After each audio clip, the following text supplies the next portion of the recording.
Good morning, it is 2:43 a.m. Eastern Standard Time on March 1st, 2009, and this is your first call forecast for the March 1st through 3rd, 2009, what I think is going to be at this point major, anywhere from major to historical East Coast snowstorm. So let's go ahead and just get started with it. A couple things to note. First off, I think that this front-running wave is going to overperform a little bit. I think a general 1 to 3 inches is a pretty good bet in here with this first wave. Basically right where you see the highest amounts of QPF right now, you can see really things trying out in here with the upper level divergence that's going on. I'm sorry, the low level divergence, but upper level divergence is good. It's late and I'm not thinking. Banding basically setting up in here. One that's going basically just northwest of Washington, D.C. through Baltimore, through Philly. Another one going through Hagerstown up through central Pennsylvania, just southeast of State College. And yet a third band setting up sort of on the southeast side of New York City that looks like it'll probably clip eastern portions of the city and Long Island. So, again, I think that 1 to 3 inches, isolated areas could pick up more if you get under one of those heavy bands for a consistent amount of time. But one of the things that I did note and didn't really anticipate is with this mixing with sleet and with the thermals just barely having time to cool off, this is going to be a very, very wet snow, very low ratio. We're talking 5 to 8 to 1 ratios. Alright, now let's talk about the main storm coming up. And you can clearly see there's distinct separation in here between the two waves. Here's our second wave getting ready to come up, and what we really have to keep in mind is, it doesn't look so bad now. It's, well, first off, it's just developing. But we're going to have to see this H5 low in here dig all the way down and come all the way up and pass your location, basically, before your precip shuts off. So for DC, for instance, once this gets in here, I'd say that you have at least a good 18 hours of seeing this heavy precip, and areas further north could be as high as 36 hours. So basically I think that the main event is going to be an 18 to 36 hour event.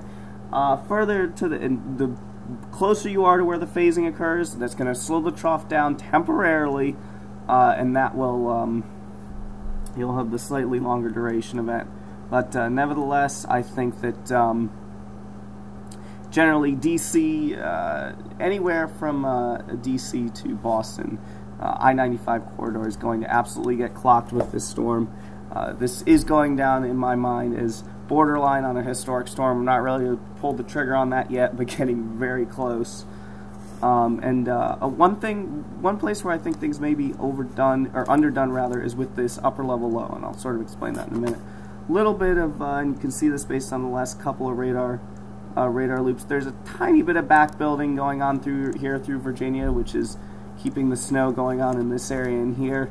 But we'll have to see if that continues. I certainly don't think it's going to be to the point where we're going to be able to fill in this area entirely. There's enough divergence that we're creating a bit of a dry spot in here. But nevertheless, I don't think the precip's going to shut off for an extended period, maybe 12 hours in and around DC and areas further north as the deformation band swings around. You should be able to get going a little bit sooner and have a little less of a separation period, if you will. Alright, on to the... going to take a look at a couple of different model runs here. First one we're going to go through is the NAM. These are all valid at 24 hours. Got the upper level low here sitting in southeastern South Carolina, and you can see there's no kicker of any sort. This is weak. This whole idea of a kicker that was there is overdone. You can see here's the main trough, here's shortwave 1, here's shortwave 2. Oh, they're so close to the full phase. I don't know if we're going to be able to pull it off, but it's just about as close as you can get. And with this high vorticity in here, this area is getting absolutely clocked right now at the 24-hour NAM. So you can see full deep latitude trough, nice sharp trough. It's just beautiful. Beautiful, and no blocking. So interesting chapter about to be written in the KU book. But alright, moving on here, we're going to take a look at the relative humidity fields on the NAM, and we can see much of the same. Here's your high RH Your 90% sitting back here, 70% just slightly further back. And the biggest thing to note with this is that there is a very, very, very tight gradient between who will see the extremely heavy snows, or who will see the heavy snows, and who will see not nothing, but who will see the light and moderate stuff. And I think the light and moderate stuff has pretty much the same gradient as most storms. And you can see, basically, we've got one of these things where I think that pretty much totals are going to be pretty unanimous, anywhere from 25 to 50 miles either side of I-95, where basically if you're southeast of I-95, you get the higher QPF and you have the greater chance at seeing convective snow, at least with the current model output. And if you're west of I-95, you still see heavy snows. You've got a little less of a chance of convective snows, but you get in onto the higher ratio action just because of your location. I think one place where I may have to adjust things up in my forecast is down in this area in here. I'm really concerned that models still may be underplaying the QPF with what's going on with that upper level low, especially because Tennessee, some areas in central Tennessee have already received as much as 7-8 inches with this, and that was definitely not forecast by any model. So we'll have to see. I'll have to see how that gets going in the morning, and what I'll decide to do with that. But overall, I think minor adjustments are going to be made to the forecast. You've got this situation going on. I'd say that we could have a 50-mile adjustment either way.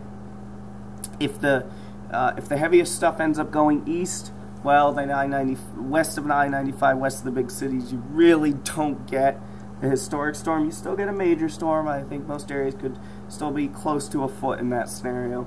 I don't think that that's the most likely scenario, considering that we've continued to see the models trend west. I think where they are right now is pretty good, if not just a slight trend to the west.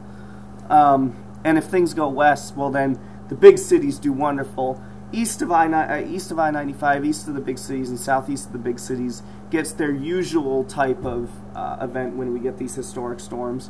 And the northwest side get the double punch because they get the heavier QPF, and they also get the higher ratios going for them. All right, GFS, real quick here. Running out of time. Low over northeastern North Carolina, trying to phase in. Bam. It's maybe even a little closer to the phase than the Euro is. And here's the RH field. It's a little bit further east than the NAM, but again, you can see that very sharp cutoff in the RH. And again, where that deformation band sets up is where you're going to get absolutely clocked. All right, quickly, I want to run through the comparison of the GFS and the Euro. You can see the Euro is further northeast with the upper level low. I'm sorry, the Euro is further northeast with the upper level low. GFS is sitting back here. The Euro's closer to a phase. You can see that look in here. And the GFS is more broad overall. So the Euro has come west. The Euro actually is in line with my current thinking. If I were to take a model verbatim and go on it, I'd say bank on the Euro. But that's just my story, and I'm sticking to it. But I didn't discuss the dry slot. One thing I forgot to mention. There's going to be a big dry slot that's going to show up anywhere. Here's my concern for the dry slot. Euro's got it in here. GFS has it in here. And by the way, the Euro's further to the west with the extent of the heaviest precip. GFS is a little bit to the east. Okay, on to discussing the dry slot. I think the dry slot is going to run from eastern North Carolina up through here, maybe out to Ocean City. Oops, actually, get rid of that top part. Maybe out to Ocean City, might clip Cape May, and then basically from that point on, it's not a worry. Again, I could see that dry slot adjust 25 to 50 miles either direction, and we'll just have to see how that goes as time goes on. All right, really quickly, because we're really running out of time here, let's go ahead and put up the forecast. Bam, here you can see adjustments will be made. Final adjustments will be made tomorrow. Thanks for watching, and final call tomorrow.